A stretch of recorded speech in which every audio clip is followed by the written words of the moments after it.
صل على سيدنا ومولانا محمد وعلى بسم اللہ الرحمن الرحیم۔ السلام علیکم ناظرین و سامعین کرام۔ پروگرام یاد الہی دیکھنے کے لیے، یاد الہی کے سابقہ تمام پروگرامز دیکھنے کے لیے، بالخصوص وظائف دیکھنے، سننے، جاننے اور پڑھنے کے لیے آپ ہمارے یوٹیوب چینل یاد الہی یعنی YAADESPECE_ILAHI یوٹیوب چینل یاد الہی کو سبسکرائب بھی کیجئے، لائک بھی کیجئے، کمنٹس بھی کیجئے، تاکہ یاد الہی کے مختلف پروگرامز اور وظائف سے آپ مکمل رہنمائی حاصل کر سکیں۔ جی ناظرین و سامعین، پروگرام یاد الہی میں روزانہ عظیم ہستیوں کے تذکارے پاک کیے جاتے ہیں اور اس کے ساتھ ساتھ کچھ ایسے موضوعات پر گفتگو ہوتی ہے جن سے آپ کو رہنمائی حاصل ہوتی ہے۔ آج ادفع باللتی ہی احسن، اور یعنی برائی کو نیکی سے بدلو، اس حوالے سے گفتگو ہوگی۔ وجادلہم باللتی ہی احسن، جو اللہ رب العزت نے قرآن مجید فرقان حمید میں حکم ارشاد فرمایا۔ اس سے پہلے کتاب الشفاء سے آج کا خاص وظیفہ آشوب چشم کا روحانی علاج۔ آنکھوں میں پانی اتر آتا ہے، پانی آتا ہے آنکھوں سے، یا آنکھوں میں درد ہوتی ہے، تو یہ آشوب چشم کے حوالے سے رسول اللہ صلی اللہ علیہ وآلہ وصحبہ وبارک وسلم کا اسم گرامی سیدنا رحمتن، سیدنا رحمتن صلی اللہ علیہ وآلہ وسلم، یہ 111 مرتبہ پڑھ کر انگلیوں پر دم کریں، انگلیوں پر پھونک ماریں اور پھر وہ انگلیاں آنکھوں پر پھیر لیں۔ انشاءاللہ اللہ تعالیٰ کے فضل و کرم سے آشوب چشم سے نجات مل جاتی ہے اور نجات مل جائے گی۔ سیدنا رحمتن صلی اللہ علیہ وآلہ وسلم، یہ 111 مرتبہ پڑھیں۔ اول آخر تا تعداد میں درود پاک لازمی پڑھیں، چاہے ایک مرتبہ پڑھ لیں، 3 مرتبہ، 5 مرتبہ، 7 مرتبہ، تو انشاءاللہ اللہ سبحانہ وتعالی شفا عطا فرمانے والا ہے۔ آشوب چشم سے اللہ تعالی شفا عطا فرمائے گا۔ آپ کو ضرورت ہے، ضرور اپنے معمول کا حصہ بنائیے، اپنے اوراد و وظائف میں شامل کیجئے، اپنے اعزاء، اقرباء، رشتہ دار، دوست، احباب، پڑوسی، محلے دار، امت مسلمہ تک پہنچائیے۔ میرے آپ کے ہمارے بتانے سے ہمارے کسی بھی مسلمان بھائی، کسی مسلمان بہن، کسی بھی مسلمان فرد کا فائدہ ہوتا ہے انشاءاللہ۔ یہ ہمارے لیے دین و دنیا آخرت میں بھلائی، فائدہ، نجات اور شفا کا باعث ہوگا۔ اللہ سبحانہ وتعالی ہمیں آسانیاں عطا فرمائے، ہمیں آسانیاں بانٹنے والا بنائے، ہمیں مشکلات سے نجات عطا فرمائے، مشکلات سے ہماری حفاظت فرمائے، آمین۔ جی ناظرین و سامعین، اللہ رب العزت کا جو حکم ہے وجادلہم باللتی ہی احسن، ادفع باللتی ہی احسن، اسی طرح کئی اور مقامات پر نیکی کا ذکر ہے۔ لیس البر ان تولوا وجوہکم قبل المشرق والمغرب ولکن البر من آمن باللہ والیوم الآخر۔ اسی طرح آگے اس سے آگے جا کر یہ بھی فرمایا کہ نیکی صرف یہ نہیں ہے کہ تم اپنا منہ مشرق یا مغرب کی طرف کر لو، بلکہ نیکی یہ ہے کہ تم اللہ پر ایمان لاؤ، روز آخرت پر ایمان لاؤ، اور یتیموں کے ساتھ، مسکینوں کے ساتھ، محتاجوں، ضرورت مندوں کے ساتھ تعاون کرو، ان کے کام آؤ، ان کی مدد کرو۔ وَآتُوا الْمَالَ عَلَىٰ حُبِّهِ ذَوِي الْقُرْبَىٰ، کہیں یہ فرمایا، کہیں وَآتُوا حَقَّهُ وَآتِ ذَا الْقُرْبَىٰ حَقَّهُ، مختلف آیات بینات میں مختلف طریقوں سے نیکی کا حکم ارشاد فرمایا، اور پھر یہ بھی ارشاد فرمایا هَلْ جَزَاءُ الْإِحْسَانِ إِلَّا الْإِحْسَانُ، کہ نیکی کا بدلہ تو نیکی ہی ہے، کیا نیکی کا بدلہ نیکی کے سوا کوئی اور ہو سکتا ہے؟ نہیں ہو سکتا۔ لیکن اسلام کی خوبی یہ ہے کہ اسلام نیکی کے بدلے نیکی کرنے کا تو حکم دیتا ہی ہے۔ اسلام کی تعلیم یہ ہے کہ اگر تم سے کوئی برا سلوک کرے، برا رویہ اختیار کرے، برائی کا معاملہ کرے، تو تم پھر بھی اس کے ساتھ نیکی کا معاملہ کرو، برائی کے بدلے بھی برائی نہ کرو، زیادہ بہتر یہی ہے کہ تم اس کے ساتھ نیکی کرو۔ اس کو احسان بھی کہتے ہیں۔ اس حوالے سے قرآن مجید فرقان حمید کی کئی آیات بینات، پھر احادیث مبارکہ اور آقا کریم صلی اللہ علیہ وآلہ وسلم کا اسوہ حسنہ، یہ ہمارے لیے مشعل راہ ہیں اسلام کی تمام تعلیمات۔ اور حقیقت یہ ہے، یہ صرف اس وجہ سے نہیں کہ ہم مسلمان ہیں، بلکہ اس وجہ سے کہ اللہ تعالیٰ نے اسلام کو یہ عزت عطا فرمائی ہے۔ ہم اس بات کا تذکرہ کرتے ہیں کہ اللہ رب العزت نے فرمایا ان الدین عند اللہ الاسلام، کہ بے شک اللہ تعالیٰ کے نزدیک دین اسلام ہی ہے، کامل دین، پسندیدہ دین، اور زندگی کے ہر شعبے کے حوالے سے مکمل رہنمائی کرنے والا، زندگی کے ہر معاملے میں ہماری مکمل رہنمائی کرنے والا کامل دین، دین اسلام ہے۔ Complete way of life, complete code of life, زندگی گزارنے کا مکمل ضابطہ، مکمل طریقہ۔ اور پھر اسی دین اسلام میں قرآن مجید فرقان حمید یہ اسی کی تعلیمات میں شامل ہے، نبی رحمت صلی اللہ علیہ وآلہ وسلم کے فرامین مبارکہ، اور پھر نبی کریم صلی اللہ علیہ وآلہ وسلم کا اسوہ مبارکہ، جس کو قرآن پاک نے اسوہ حسنہ فرمایا، لقد کان لکم فی رسول اللہ اسوۃ حسنۃ، کہ بے شک تمہارے لیے رسول اللہ صلی اللہ علیہ وآلہ وآصحابہ وبارک وسلم کی مقدس زندگی میں، حیات مبارکہ میں خوبصورت نمونہ موجود ہے، یعنی beautiful role model for every Muslim and for every human being, that is life of Muhammad صلی اللہ علیہ وآلہ وسلم، یعنی ہر مسلمان کے لیے تو بالخصوص، لیکن ہر انسان کے لیے اگر وہ اسلام کی طرف راغب ہو جائے، کسی بھی مذہب، کسی بھی دین، کسی بھی رنگ، نسل، ذات پات سے وہ تعلق رکھتا ہے، اگر وہ اسلام قبول کر لے تو پھر اس کے لیے بھی نبی کریم صلی اللہ علیہ وآلہ وسلم کا اسوہ حسنہ جو ہے یہ حقیقت میں کامل نمونہ ہے، مکمل رول ماڈل ہیں، میرے آپ کے ہم سب کے آقا و مولا صلی اللہ علیہ وآلہ وسلم ہمارے لیے۔ آج ہر شخص، ہر مرد، ہر عورت، ہر نوجوان، لڑکا ہو یا لڑکی، ہر شخص جو ہے وہ کسی نہ کسی کو اپنا آئیڈیل بناتا ہے، وہ کسی نہ کسی کی زندگی کو اپنے لیے رہنما سمجھ رہا ہوتا ہے، کسی نہ کسی سے انسپائر ہوتا ہے، کسی نہ کسی سے وہ بہت زیادہ متاثر ہوتا ہے، کسی کی تعلیم کے حوالے سے کوئی متاثر ہوگا کہ فلاں ایجوکیشن کے حوالے سے بہت ایجوکیٹڈ، ویل ایجوکیٹڈ ہے جی، کوئی کسی کی کسی خوبی سے متاثر ہوگا، لیکن نبی کریم صلی اللہ علیہ وآلہ وسلم کی ذات بابرکات وہ ہستی ہیں کہ آپ کی زندگی کا ہر عمل ہمارے لیے وہ انسپائریشن کا ذریعہ ہے، وہ ہمارے لیے حقیقت ہے کہ مکمل رہنمائی کا ذریعہ ہے۔ آپ دیکھ لیجئے، زندگی کے مختلف شعبوں کا ذکر کر لیتے ہیں۔ سب سے پہلے انفرادی زندگی، ہر شخص کی اپنی اپنی زندگی، ہر بندہ مومن مسلمان کی اپنی زندگی۔ اگر کوئی انفرادی زندگی اپنی اچھے سے اچھے گزارنا چاہتا ہے، اس دنیا میں بھی بھلائی کا پیکر بننا چاہتا ہے، قبر میں بھی کامیابی چاہتا ہے، حشر میں بھی اللہ کی بارگاہ میں سرخرو ہونا چاہتا ہے، حقیقی فوز و فلاح، حقیقی کامیابی چاہتا ہے، جو حقیقی سکسیس ہے وہ چاہتا ہے، تو پھر انفرادی زندگی میں پھر بھی نبی کریم صلی اللہ علیہ وآلہ وسلم کا اسوہ حسنہ ہماری مکمل رہنمائی کرتا ہے۔ کیسے؟ نبی کریم صلی اللہ علیہ وآلہ وسلم کی جو انفرادی زندگی ہے وہ اس کا مطالعہ کر لے کہ آقا کریم صلی اللہ علیہ وآلہ وسلم آپ کا بچپن کیسے گزرا، نوجوانی، جوانی، لڑکپن، اور پھر بالخصوص جوانی کے ایام ان کا مطالعہ کر لے، کیسے نبی کریم صلی اللہ علیہ وآلہ وسلم غار حرا میں تشریف لے جاتے، کیسے اللہ کی عبادت کرتے۔ اس سے ہم اپنی روحانی جو زندگی ہے، انفرادی روحانی زندگی، اس کو بہتر کر سکتے ہیں کہ بعض کا تنہائی میں بیٹھ کر اللہ کو یاد کیا جائے۔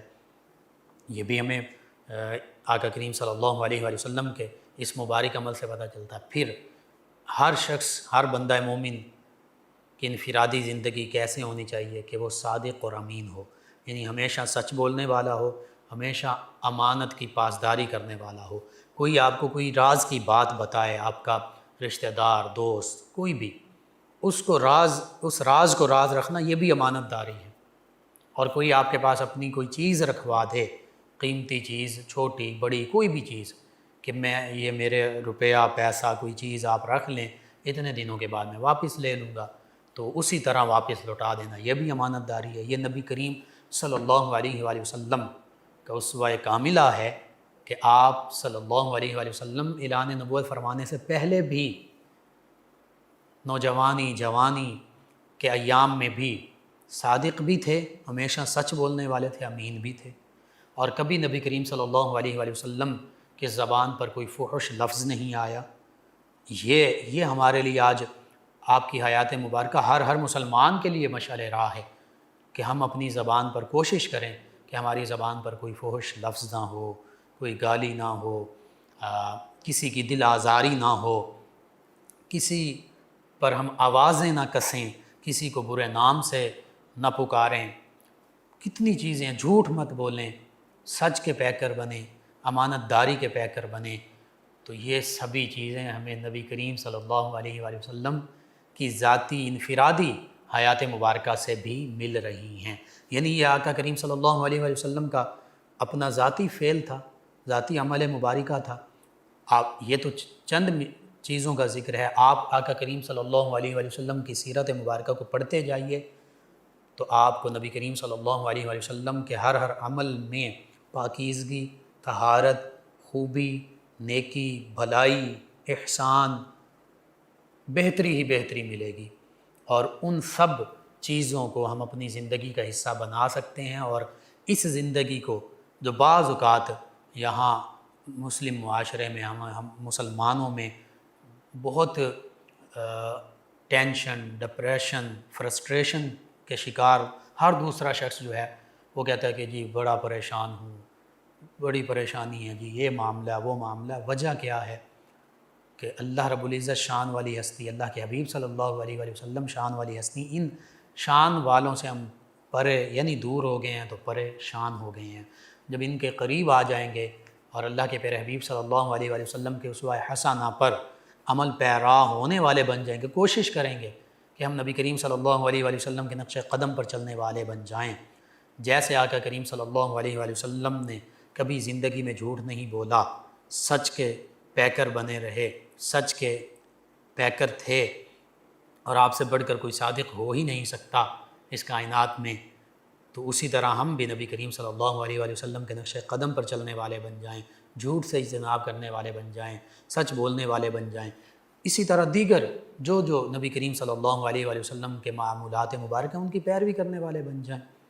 آپ غور کرتے جائیے تو آپ پر دریچے کھلتے جائیں گے کہ کیسے نبی کریم صلی اللہ علیہ وآلہ وسلم نے اپنی پاکیزہ حیات مبارکہ جو ہے وہ گزاری۔ یہ تو چند ایک میں نے مثالیں پیش کی ہیں۔ اسی طرح اور یہ انفرادی زندگی کے حوالے سے، اب اجتماعی زندگی، اور اس میں بھی پہلے آپ ازدواجی زندگی کا ذکر کر لیجئے کہ میاں بیوی کی زندگی کیسے گزرنی چاہیے۔ آج یہ بھی بہت بڑا المیہ ہے کہ طلاقوں کی ریشو جو ہے وہ بڑھ چکی ہے، طلاق کی شرح بڑھ چکی ہے، اور بعض اوقات مرد کی طرف سے بھی غلطی ہوتی ہے، جان بوجھ کر مرد طلاق دیتا ہے، لیکن اکثر آج اس دور میں خواتین جو ہیں وہ مختلف چھوٹی چھوٹی باتوں پر ہیلے بہانے اور مختلف فرمائشیں اور مختلف چیزیں ایسی کرتی ہیں جس وجہ سے طلاق کی نوبت آ جاتی ہے، اور خود کہتی ہیں کہ جی ہمیں طلاق چاہیے، اپنے منہ سے کہہ رہی ہیں کہ طلاق دے دو ہمیں ورنہ میں خلا لے لوں گی۔ تو اب خاندانی زندگی، ازدواجی عائلی زندگی، میاں بیوی کی زندگی یہ کیسے خوبصورت گزرے؟ تو دونوں کے لیے، چاہے شوہر ہے یا بیوی ہے، شوہر کے لیے کہ وہ نبی کریم صلی اللہ علیہ وآلہ وسلم کی حیات مبارکہ دیکھے، عائلی زندگی کہ آقا کریم صلی اللہ علیہ وآلہ وسلم نے کیسے اپنی تمام ازواج مطہرات رضی اللہ عنہم کے ساتھ محبت کا رویہ اختیار فرمایا، کیسی زندگی گھر میں آپ نے اپنے کاشانہ مبارکہ میں گزاری کہ آقا کریم صلی اللہ علیہ وآلہ وسلم 11 ازواج مطہرات ہیں، اور ان میں سے ام المومنین سیدہ خدیجہ الکبریٰ رضی اللہ عنہا، مکہ المکرمہ میں ان کا وصال ہوا، پھر ایک ایک کر کے آقا کریم صلی اللہ علیہ وسلم نے عقد فرمایا۔ غالباً سیدہ زینب بنت خزیمہ رضی اللہ عنہا، ان کا مدینہ طیبہ میں وصال ہوا، تو باقی 9 جو ازواج مطہرات رضی اللہ عنہن ہیں، یہ آقا کریم صلی اللہ علیہ وسلم کے وصال کے بعد بھی حیات رہیں۔ تو ایک بندہ مومن کے لیے 4 زیادہ سے زیادہ ایک وقت میں 4 نکاح کی جو رخصت ہے، گنجائش ہے، لیکن آقا کریم صلی اللہ علیہ وسلم کا یہ خاصہ ہے کہ آپ جتنے چاہیں عقد فرما سکتے ہیں، آپ کی یہ فضیلت ہے۔ تو 9 ازواج مطہرات رضی اللہ عنہن بھی ایک وقت میں رہیں، تو آقا کریم صلی اللہ علیہ وسلم نے سب کے ساتھ انصاف کا رویہ اختیار فرمایا، ہر ایک کے لیے باری مقرر فرمائی۔ آقا کریم صلی اللہ علیہ وسلم جتنے دن ایک زوجہ مطہرہ ان کے پاس ٹھہرتے، اتنے ہی دوسری زوجہ مطہرہ ان کے پاس قیام فرماتے، اتنے ہی پھر تیسری زوجہ مطہرہ ان کے پاس قیام فرماتے، الا یہ کہ کسی زوجہ مطہرہ نے اپنی باری کسی دوسری زوجہ مطہرہ ان کو دے دی ہو۔ تو اس سے یہ پتہ چلتا ہے کہ اگر ایک سے زیادہ بھی بیویاں ہیں، 2 ہیں، 3 ہیں، 4 ہیں، تو ان کے درمیان جو نان و نفقہ، لباس، خوراک، رہائش اور ظاہری معاملات ہیں، ان میں انصاف کیا جائے۔ اور پھر محبت کا سلوک، نبی کریم صلی اللہ علیہ وسلم اپنی ازواج مطہرات رضی اللہ عنہن کے ساتھ خوش طبعی بھی فرمایا کرتے، مزاح بھی، لیکن وہ مزاح ایسا ہوتا کہ جو حدود اللہ کے اندر تھا، یعنی اس میں کوئی فحش بات یا کوئی اس میں جھوٹ یا کسی کی دل آزاری والا معاملہ ہی نہیں ہوتا تھا، ہم ایسا تصور بھی نہیں کر سکتے۔ تو یوں میاں بیوی کی جو زندگی ہے، اور پھر ازواج مطہرات رضی اللہ عنہن کی سیرت مبارکہ ہماری خواتین اسلام کے لیے مشعل راہ کہ کیسے نبی کریم صلی اللہ علیہ وسلم کے ساتھ محبت کے انداز میں رہیں، خدمات سر انجام دیتی رہیں، حتیٰ کہ بعض اوقات، کیونکہ نبی کریم صلی اللہ علیہ وسلم نے خود فقر اختیار فرمایا ہوا تھا، مال و دولت ظاہری اس کے بھی ڈھیر تھے، اسباب تھے، جو آتا نبی کریم صلی اللہ علیہ وسلم صحابہ کرام میں، مساکین، ضرورت مندوں میں، محتاجوں میں تقسیم فرما دیا کرتے، 9 مسلموں میں تقسیم فرما دیا کرتے، اپنے گھر والوں میں بھی تقسیم فرماتے، لیکن بعض اوقات فاقوں کی بھی نوبت آتی۔ ام المومنین سیدہ عائشہ صدیقہ رضی اللہ عنہا فرماتے ہیں کہ بعض اوقات کئی دن گھر میں چولہا نہیں جلتا تھا، لیکن کبھی گھر میں لڑائی نہیں ہوئی۔ تو اس سے یہ پتہ چلتا ہے کہ مسلمان مرد جو ہیں بحیثیت مثالی شوہر نبی کریم صلی اللہ علیہ وسلم کی سیرت مبارکہ کی پیروی کریں، خواتین جو ہیں وہ ازواج مطہرات رضی اللہ عنہن کی سیرت مبارکہ جو ہے اس کی پیروی کریں، تو گھر جنت کا نمونہ بن سکتے ہیں۔ یعنی دونوں طرف سے صبر و تحمل ہو، برداشت ہو۔ اگر کوئی دونوں میں سے شوہر غصے میں کوئی بات کہہ دے تو بیوی برداشت کر لے، بیوی غصے میں کوئی بات کہہ دے تو شوہر برداشت کر لے، یہی بری بات کا بدلہ نیکی سے دینا یہی ہے کہ کوئی غلط رویہ بھی اختیار کر رہا ہے آپ کے ساتھ، چاہے وہ میاں بیوی کا ایک آپس میں معاملہ ہے، چاہے وہ بہن بھائیوں کا آپس میں معاملہ ہے ایک گھر میں، تو اگر کسی ایک نے غصے میں کچھ بول دیا تو دوسرا اس کا جواب نہ دے، خاموشی اختیار کر لے، اس کو برداشت کر لے، بلکہ اچھے الفاظ، اس کے برے الفاظ یا لڑائی والے الفاظ جو تھے ان کا اچھے الفاظ کے ساتھ اس بول دے کہ بھائی آپ ایسے بول رہے ہیں، میں آپ کے ساتھ پھر بھی ایسا غصے سے نہیں بولتا، یا کوئی بری بات یا کوئی غلط بات نہیں کہتا۔ اسی طرح شوہر بیوی کے حوالے سے کہہ سکتا، بیوی شوہر کی بات پر کہہ سکتی ہے کہ آپ نے اتنا غصے میں یہ بات کی، لیکن اس کو سوچیں میں پھر بھی کوئی ایسے غصے والی بات نہیں کرتی۔ اسی طرح شوہر بھی کہہ سکتا ہے۔ تو یہ ہے برائی کا بدلہ بھلائی سے دینا، نیکی برائی کو نیکی سے بدلنا۔ ادفع باللتی ہی احسن، کہ کوئی اگر آپ کے ساتھ غلط رویہ اختیار کیے ہوئے ہے، آپ اس کو برداشت کریں۔ بعض اوقات یوں بھی ہو سکتا ہے جلنے کڑنے کی بجائے یا اس کو جواب دینے کی بجائے آپ مسکرا دیں، اس سے بھی آپ کو دلی سکون حاصل ہوگا۔ کوئی اچھی بات کہہ دیں، اس کو اچھے انداز میں سمجھا دیں، خاموش ہو جائیں، بہت زیادہ مسئلہ آپ وہاں سے ہٹ جائیں۔ تو کئی چیزیں ہیں۔ اسی طرح یہ تو انفرادی زندگی، ازدواجی زندگی، بہن بھائیوں کا ذکر آ گیا، والدین، اولاد جو ہے وہ والدین کی تابع فرمان ہونی چاہیے، ان کا حکم ماننا چاہیے جب تک وہ قرآن و سنت اور اسلام کی تعلیمات کے منافی کوئی بات نہیں کہتے۔ ہاں والدین یا کوئی بھی اگر شریعت کے خلاف کوئی بات کہے گا تو وہ کسی کی بھی بات نہیں مانی جائے گی۔ لا طاعت فی معصیت اللہ، یعنی اللہ کی معصیت، اللہ تعالیٰ کی نافرمانی میں کسی کی اطاعت نہیں ہے، چاہے وہ کوئی بھی ہو، چاہے وہ والدین ہوں، چاہے وہ شوہر ہو، چاہے وہ بیوی ہے۔ اگر کوئی بھی والدین اولاد کو، شوہر بیوی کو، یا اس کے برعکس کوئی بھی کسی کو ایسی بات کہتا ہے، ایسا کام کہتا ہے جو اسلام کی تعلیمات کے، شریعت کے مخالف ہے، تو پھر اس میں والدین کی اطاعت بھی نہیں کی جائے گی، شوہر کی اطاعت بھی نہیں کی جائے گی، کسی کی بھی بات نہیں مانی جائے گی، اس میں اللہ اور اس کے حبیب صلی اللہ علیہ وآلہ وسلم کی اطاعت کی جائے گی۔ تو اس سے بھی یہ پتہ چلتا ہے کہ جب کوئی ایسا برائی کا معاملہ کرتا ہے تو اس کو اچھے انداز کے ساتھ ٹال دیا جائے، وہاں سے اپنا انسان نشست برخاست کر دے۔ کہیں کوئی ایسا معاملہ ہو رہا ہے، آپ کے مزاج کے خلاف بات ہو رہی ہے، آپ وہاں سے اٹھ جائیے، یا خوبصورت کوئی بات کہہ کے ٹال دیجئے، اس کو اچھے انداز میں محبت کے ساتھ، نرمی کے ساتھ سمجھانے کی کوشش کیجئے۔ یہ سبھی معاملات جو ہیں یہ برائی کو نیکی کے ساتھ بدل دینے میں شامل ہیں۔ نبی کریم صلی اللہ علیہ وآلہ وسلم کی حیات مبارکہ سے کئی ہمیں ایسی چیزیں ملتی ہیں کہ نبی کریم صلی اللہ علیہ وآلہ وسلم نے کیسے بعض اوقات ظلم و ستم کو، تکالیف کو بھی برداشت کیا، صحابہ کرام علیہم رضوان نے برداشت کیا، اہل بیت کرام علیہم رضوان نے برداشت کیا، اور یہی سلسلہ اولیاء کاملین، صالحین، علماء، صلحاء، عرفاء، ان میں بھی آگے چلا۔ اور اگر ہم اپنے بزرگوں کو دیکھیں، بعض اوقات ہمارے جو بزرگ تھے جس میں اساتذہ ہوں،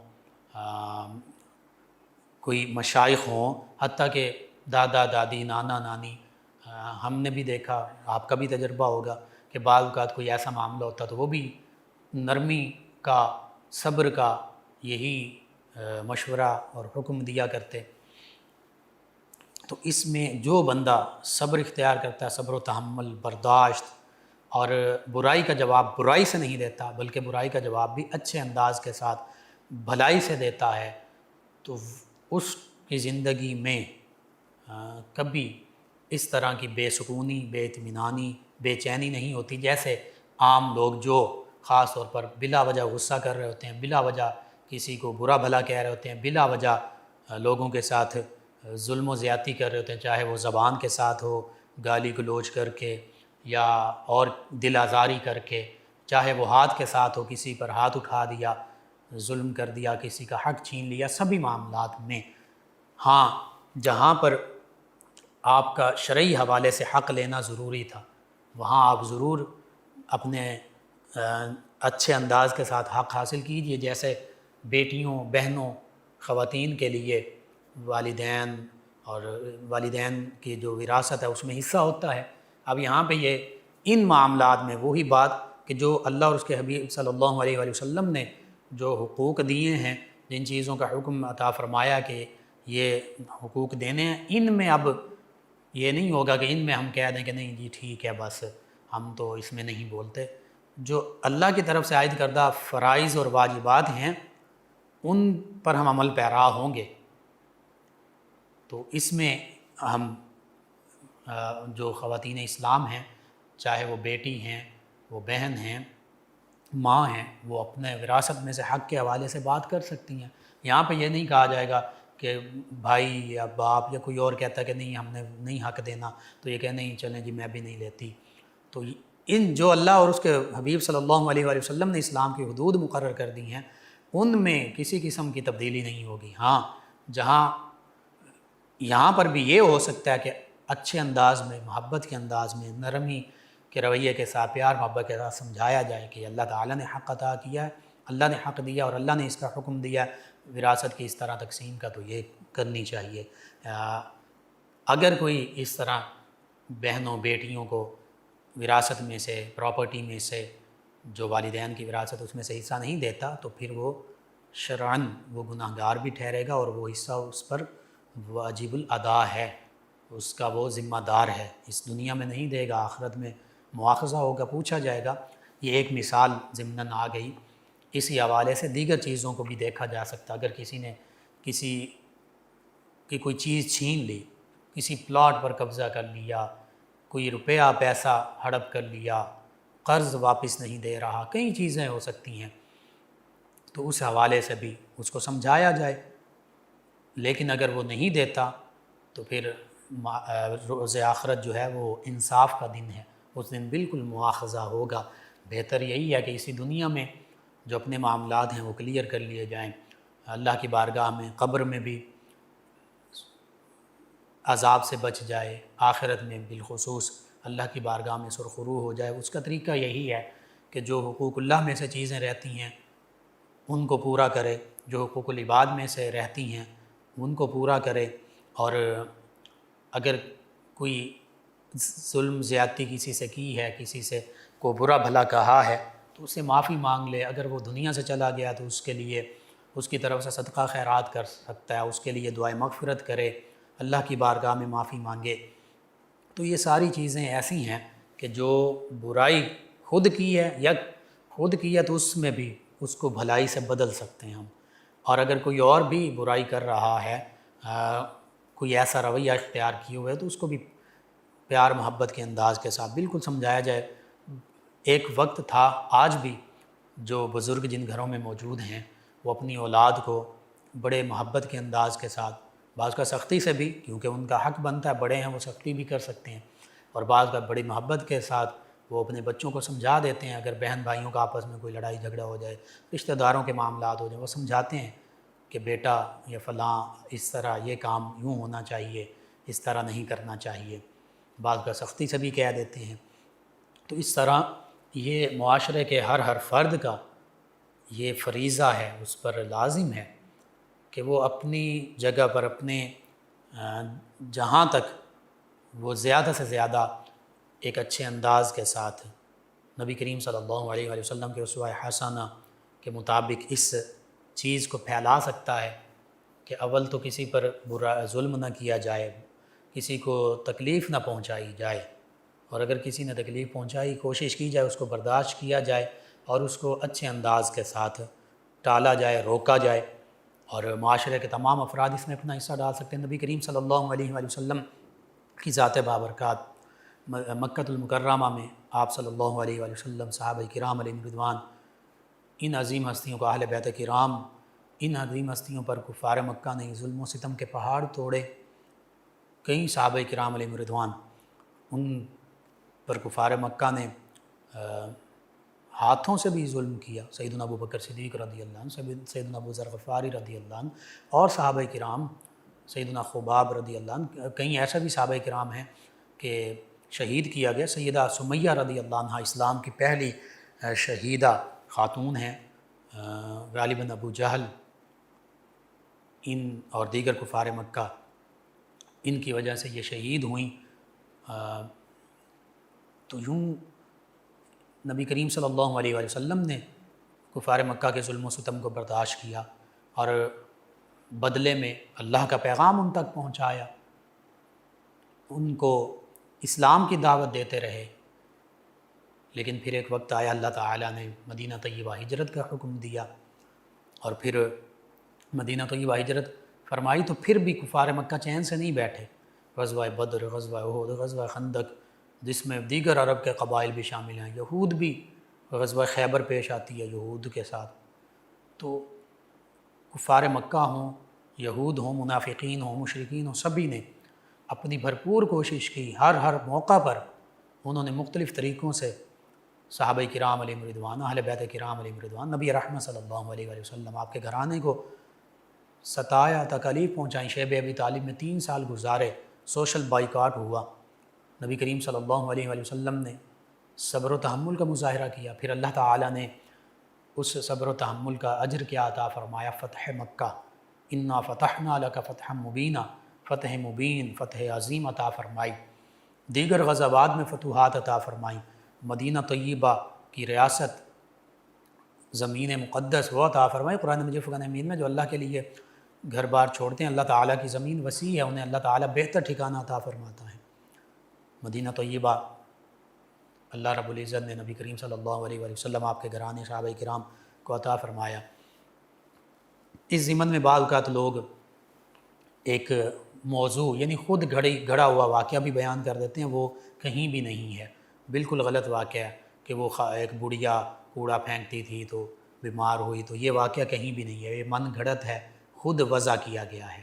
نبی کریم صلی اللہ علیہ وآلہ وسلم کے صحابہ کرام آقا کریم صلی اللہ علیہ وآلہ وسلم کے حوالے سے کسی قسم کا معاملہ برداشت نہیں کرتے تھے۔ مکہ المکرمہ میں جو معاملات پیش آئے، صحابہ کرام خود آگے آتے تھے۔ ایک موقع پر سیدنا ابوبکر صدیق رضی اللہ عنہ سامنے آئے اور وہ بے ہوش ہو گئے،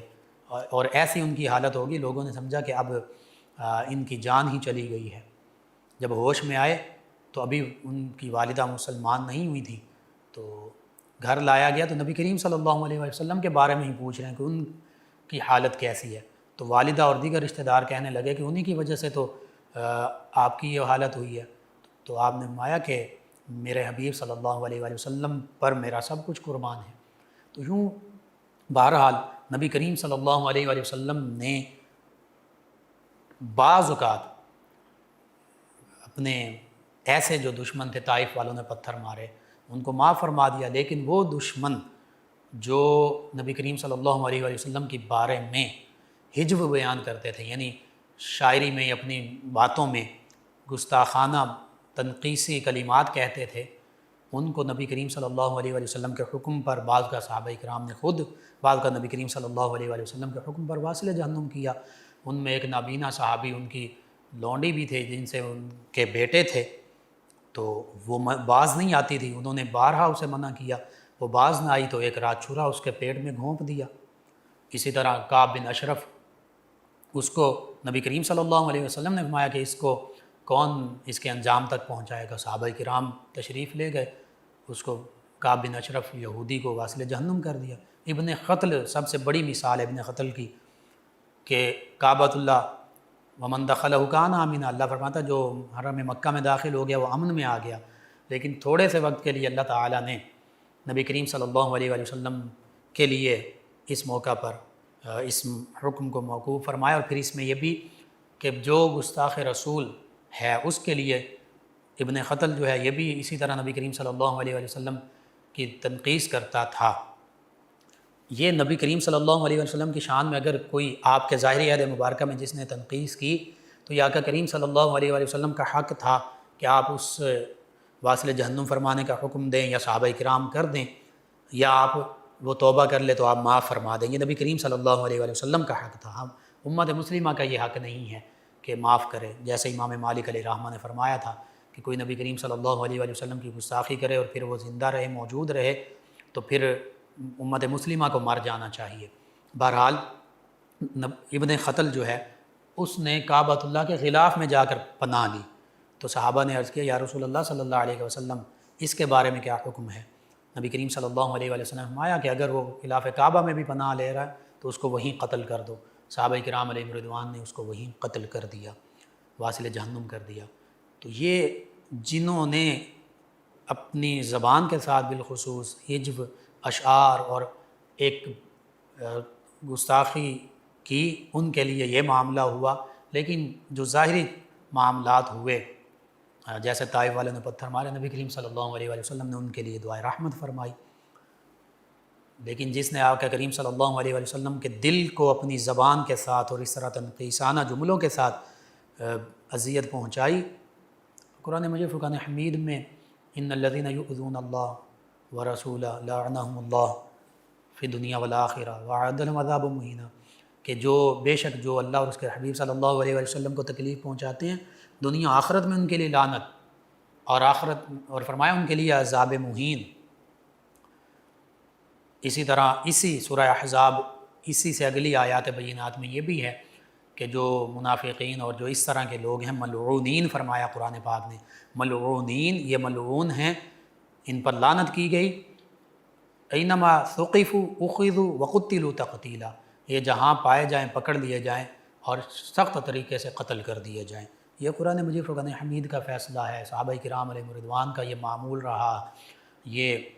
نور الدین زنگی علیہ الرحمہ نے مدینہ طیبہ میں جا کر وہ دو یہودی یا بعض نے عیسائی کہا جو مدینہ طیبہ میں تسبیح ہاتھ میں لے کر اور اپنے آپ کو بڑا عبادت گزار سمجھتے تھے، کہتے تھے مدینہ طیبہ میں روزہ مبارکہ کے پاس انہوں نے کرائے پر ایک کمرہ لیا ہوا تھا، اور مقصد ان کا تھا سرنگ نیچے سے کھود رہے تھے نبی کریم صلی اللہ علیہ وسلم کے معاذ اللہ ثم معاذ اللہ جسم اقدس کو نکالنا ان کا مقصد تھا۔ آقا کریم صلی اللہ علیہ وسلم خواب میں تشریف لائے، نور الدین زنگی کو یہ سعادت ملی، آقا کریم صلی اللہ علیہ وسلم کے قدموں کو بوسہ دیا، پھر سیسہ پگھلا کر چاروں طرف ڈال دیا، اور خواب میں وہ دونوں لوگ دکھائے گئے، دعوت کا انتظام کیا نور الدین زنگی علیہ الرحمہ نے، وہ دونوں نہیں آئے، لوگوں سے آپ نے پوچھا کہ مدینہ طیبہ کے سبھی مرد آ گئے؟ انہوں نے کہا سبھی آئے، ہاں 2 بڑے نیک اللہ کے بندے ہیں جی، وہ تو باہر نکلتے ہی نہیں، نماز روزہ تسبیحات انہی میں رہتے ہیں، ہر وقت تسبیح ہوتی ہے ان کے ہاتھ میں۔ تو فرمایا ان کو بھی لاؤ، جب ان کو لایا گیا وہی تھے جن کی شکلیں خواب میں دکھائی گئی تھیں، ان کے سر قلم کر دیے۔ تو یہ غازی علم الدین شہید علیہ الرحمہ، ممتاز قادری علیہ الرحمہ، یہاں تک یہ ساری مثالیں موجود ہیں، ہادی مطار، سلمان رشدی، سارے یہ معاملہ، سلمان رشدی کی تنقید، ثانہ کتابیں، جملے، بہرحال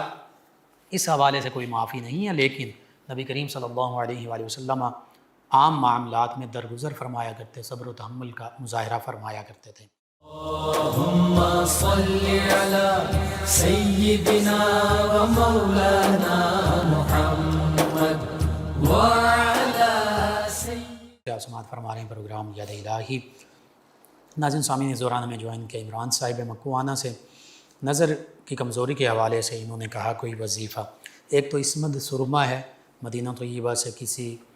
طریقے سے منگوا لیجیے جو عمرہ وغیرہ کے لیے جاتے ہیں، اور دوسرا یہ ہے کہ یا نورو، اس کو کثرت سے پڑھیں، اور میڈیسن بھی لیں،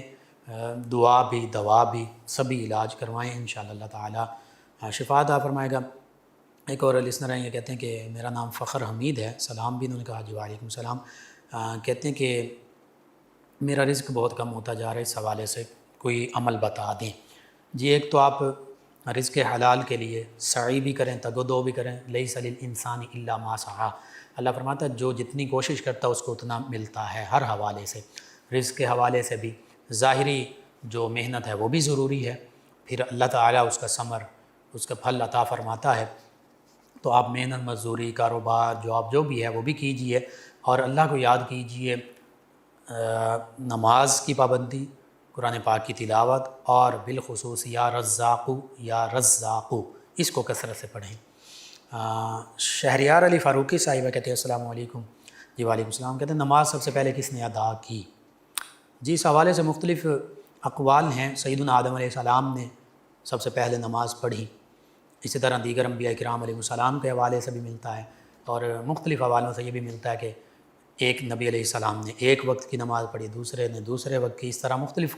امتوں میں نماز رہی ہے مختلف طریقوں کے ساتھ، تو سیدنا آدم علیہ السلام کے حوالے سے بھی ملتا ہے۔ قاری ارشد صاحب فیصلہ آباد سے کہتے ہیں کہ ایک میت کے 2 جنازے ہو سکتے ہیں؟ جی ہو سکتے ہیں، اگر پہلے جنازے میں کوئی وارث جو ہے وہ شامل نہیں ہوا تو وارث بعد میں آیا تو پھر وارث کی موجودگی میں دوسرا جنازہ پڑھا جا سکتا ہے اس کے کہنے پر۔ ان کے علاوہ ہمیں ڈوگر برادران انہوں نے جوائن کیا، آپ کا شکریہ۔ نبیل عمر صاحبہ قد کے حوالے سے کہتے ہیں وظیفہ، جس کے حوالے سے میڈیکل فیلڈ یہ کہتی ہے کہ 21 سال تک غالباً قد بڑھ سکتا ہے ادویات کے ذریعے، تو اگر تو 21 سال سے کم عمر ہیں آپ تو ادویات بھی لیجئے، اور یا سلاموں کی کثرت کیجیے، اللہ کو یاد کیجیے، انشاءاللہ اللہ تعالیٰ بہتری فرما دے گا۔ ریاض صاحبہ جڑا والا سے کہتے ہیں کہ درود پاک پڑھتا ہوں، درود ابراہیمی بھی، اور سیدہ فاطمہ رضی اللہ عنہا کی بارگاہ میں ہدیہ عقیدت پیش کرنے کے لیے کس درود پاک کی فضیلت زیادہ ہے؟ جی کوئی بھی درود پاک پڑھ سکتے ہیں، نماز میں درود ابراہیمی پڑھا جاتا ہے، سیاستہ کی حدیث مبارکہ کی جو 6 کتب ہیں ان میں دیگر بھی درود پاک کے صیغے جو ہیں وہ منقول ہیں، موجود ہیں، تو بالکل درود ابراہیمی بھی پڑھ سکتے ہیں اور بھی درود پاک پڑھ سکتے ہیں۔ ایک اور لسنر ہیں، یہ کہتے ہیں کہ بھائی امانت دی جائے اور امانت گم ہو جائے تو پھر کیا کرنا چاہیے؟ جی امانت واجب الادا ہے، آپ اس کی قیمت ادا کر دیں، یہی، ہاں اگر لینے والا جس نے امانت رکھوائی تھی وہ معاف کر دے تو پھر دوسری بات ہے۔ ایک اور لسنر ہیں، یہ کہتے ہیں کہ قمر صاحب کہتے ہیں السلام علیکم، جی وعلیکم السلام، کہتے ہیں ہمارے گھر میں حد سے زیادہ مکوڑے ہیں، ان پر سپرے کر دیتے ہیں جس کی وجہ سے وہ مر جاتے ہیں، اس کے بارے میں کوئی حل بتائیں کہ وہ کیسے کم ہوں؟ جی سپرے بال کر کرنا پڑتا ہے. سادہ ایک حل یہ بھی ہو سکتا ہے کہ ان کے لیے کوئی کھانے کی جو ان کی چیز ہے وہ کہیں اور باہر ڈال دی جائے، ہو سکتا ہے وہاں چلے جائیں، لیکن بامر مجبوری یہ کرنا پڑتا ہے گھر میں جہاں رہتے ہیں وہاں پر، تو بامر مجبوری کیا جا سکتا ہے. آپ تمام ویورز، تمام لسنرز کا شکریہ، آپ ہمیں جوائن کرتے ہیں، پروگرام یاد الہی میں شامل ہوتے ہیں، اپنے فیڈ بیک سے آگاہ کرتے ہیں. ناظرین سامعین، پروگرام یاد الہی کا وقت ختم ہو جاتا ہے. انشاءاللہ کل صبح دوبارہ آپ سے ملاقات ہوگی پروگرام یاد الہی میں. اپنے میزبان محمد لقمان رضا اور ہماری ٹیم کو اجازت دیجیے. اللہ نگہبان. اللهم صل على سيدنا ومولانا